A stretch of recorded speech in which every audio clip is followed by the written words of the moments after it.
The morning smelled like burnt toast, cold air, and the kind of fear a man carries when he's held together by nothing but hope and exhaustion. Arlen Wade, a 36-year-old single dad with shadows under his eyes and a heart that refused to quit, stood in his cramped living room staring at the woman asleep on his couch. She was curled beneath his old patched blanket, the faint daylight from the window softening the lines of her face. He didn't even know her full name. He didn't know where she'd come from. And yet, last night, when he found her shivering outside the closed bakery, on his way back from his night shift, something in him had made him stop. Something in him had kept him from walking past. And now, looking at her, he had no idea if he'd made a mistake or the best decision of his life. Before we continue, if you believe kindness and second chances still matter in this world, please like, comment, share, and subscribe to Kindness Spark. It truly helps stories like these reach more hearts. Arlen rubbed his hands together, partly for warmth and partly to steady the uncertainty inside him. The woman had been quiet, polite, grateful, her voice barely above a whisper when she'd asked if she could just sit inside somewhere warm for a few minutes. But when she nearly collapsed from exhaustion, he couldn't bring himself to send her away. He had offered the couch. She had fallen asleep within minutes. Now the sun was rising, his 5-year-old daughter Risa was about to wake up, and he had no idea how he was going to explain any of this. He barely had control over his own life, let alone unexpected strangers on furniture. The apartment was small, the kind of small that forced every sound to matter. Outside, morning traffic hummed faintly. Inside, the radiator rattled like an old man clearing his throat. Arlen stood there wondering what he had to do next, and the deeper truth crept in. He wasn't afraid of the woman. He was afraid that letting someone in, even for one night, could unravel the fragile balance he was trying so desperately to keep.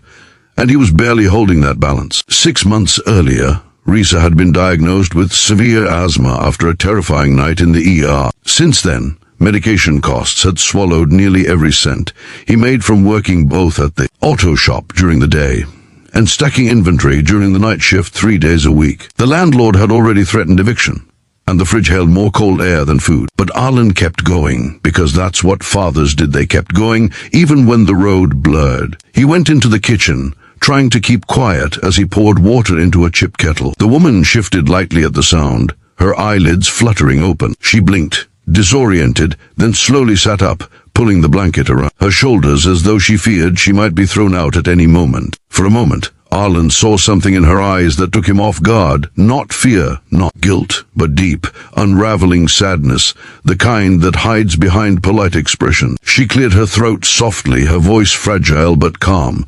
"I'm sorry for sleeping in so late. I must have dozed off." Arlen shook his head quickly, trying to put her at ease. "You were exhausted. Don't worry about it." The woman tucked a strand of messy dark brown hair behind her ear and looked around the apartment as though memorizing every detail. "Thank you for letting me stay. I didn't mean to be a burden." "You're not," Arlen replied, though he felt the weight of everything pressing onto his shoulders already.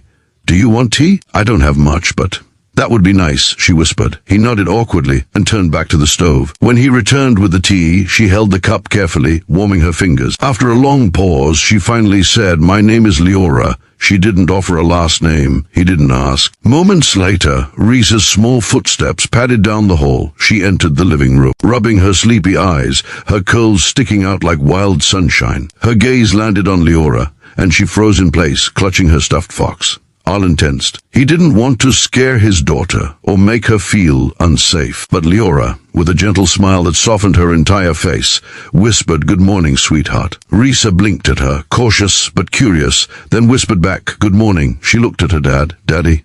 Who's that?" Arlen kneeled beside her.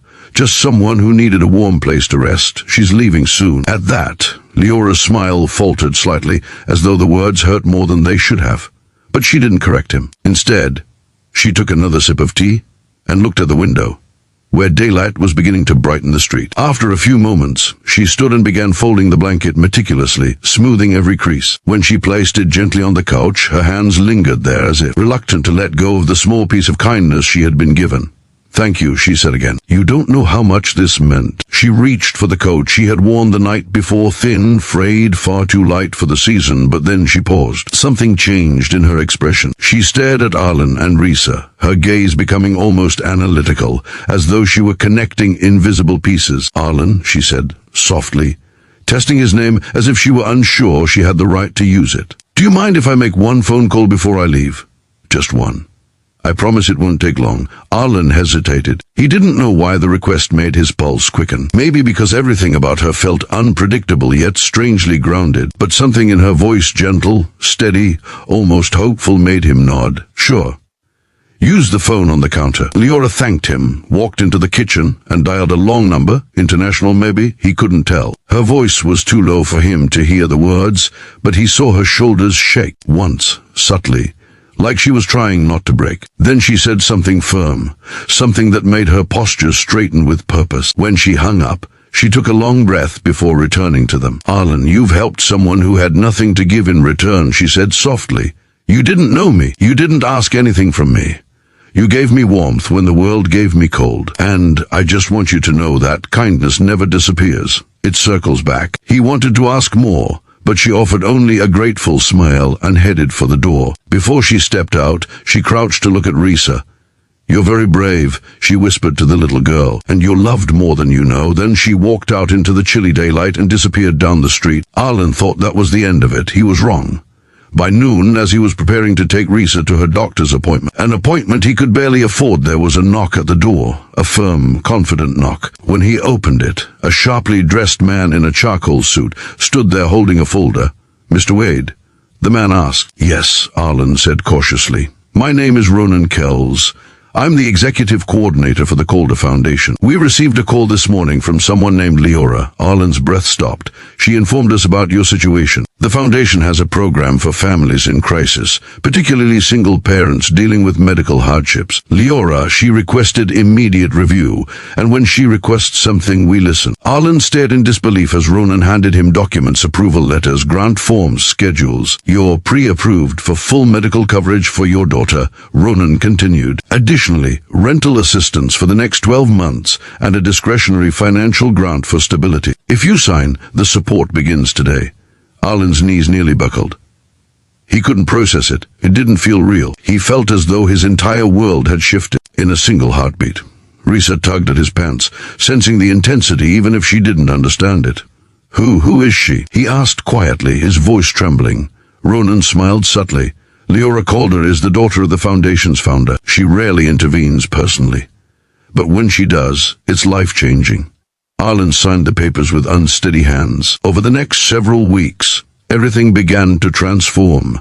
Risa received the treatment she needed. Her breathing became clearer, stronger. Her laughter returned bright, ringing, full of life. The apartment finally had food in the cupboards, warmth in the air, and the haunting fear of eviction finally loosened its grip. One afternoon, Arlen came home from the auto shop to find a large box waiting outside his door. Inside were new clothes for Risa, grocery vouchers, and a simple note: "Kindness came from you first." He didn't expect to see Leora again. But months later, on a warm daytime afternoon scented with fresh rain, he spotted her, by chance, outside a community center where she was speaking with volunteers. She looked healthier, stronger, more grounded, her earlier sadness replaced with a gentle, confident light. She saw him the same moment he saw her. Leora walked toward him slowly, as though careful not to intrude on the life she helped rebuild. But Arlen shook his head and stepped forward, not hesitating this time. He thanked her not just with words, but with the deep, heartfelt gratitude of someone who had been pulled out of drowning waters. She smiled, a quiet, warm expression that carried more sincerity than 1,000 speeches. "I didn't save you, Arlen. You saved me first. You gave me a place to rest when I had nowhere left to go." In that moment, they understood each other, two people who had crossed paths at the exact moment life had pushed them to the edge. Two people who found light in the dark because kindness still existed, even in small apartments and cold nights. And kindness had changed everything. If this story touched your heart, please like, comment, and subscribe to Kindness Spark. Your support helps me continue sharing real, meaningful stories with the world. Special request: comment "Kindness returns" if you believe even the smallest good deed can change someone's life.